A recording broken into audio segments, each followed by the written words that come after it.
Do you know that your God supports human sacrifice in the Old Testament? Most people don't think about this, and most people don't read this and understand this. They read it as a story and then they try to put a swerve on it. But did you know that in the Bible there's this guy named Jetham? Jetham had asked God, said, "Hey God, got a deal for you." God said, "What?" He said, "Look, I need to win this battle over the Amorites. Now, if you got my back, I can win this battle over the Amorites." God said, "What you gonna get for me? What you gonna do for me? What you gonna do? What you gonna do?" And he said, "Whatever comes through that door first, I'm gonna sacrifice it to you."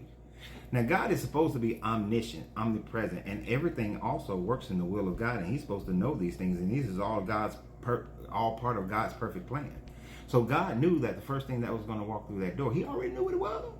So He was like, "Bet, who walks through the door first? Jeth's daughter." Oh, it's his daughter. He promised to make that sacrifice. And so did he go through with it? He most certainly did. And this God allowed him to. This ain't Abraham with a ram in the bush. No. Sacrifice that chick. Why? Well, one, she's just a woman. So we've already seen how this guy doesn't care about women. So sacrifice her. She's no big deal. We'll talk about some other stories like that later on. But yeah, I'm going to just sacrifice her. And he won the battle. And God approved. And this guy held on to his end of the wager and said, "Yep, that's my dude right there. Jetham. I like Jetham. Because Jetham sacrificed his own daughter." So the next time somebody is sitting up there and they're saying that in Christianity, human sacrifice has never been a part of the religion. In this instance, it's not a ritualistic thing, but it is an opportunity where you can see that this God approved of the sacrifice of a man's daughter in order for them to win a war and kill some other people. That, hey, if you kill her for me, I will help you kill a whole bunch of other people. This is the sign of a genocidal maniac.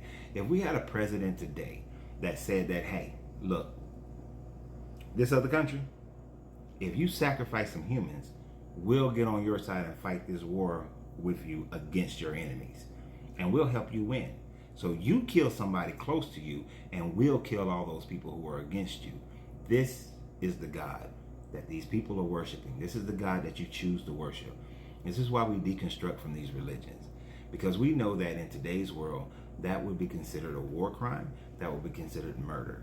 And that person, Jetham, would go to jail for murdering his daughter.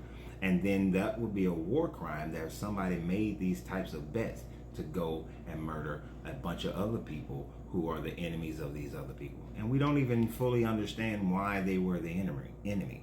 Most of the time in this Bible, they're the enemy simply because they're not the Hebrew Israelite people. And that is enough to make them your enemy. So, does your God like human sacrifices? Yes, He does. So remember always, you got to free yourself to be yourself, because your greatness is non-negotiable.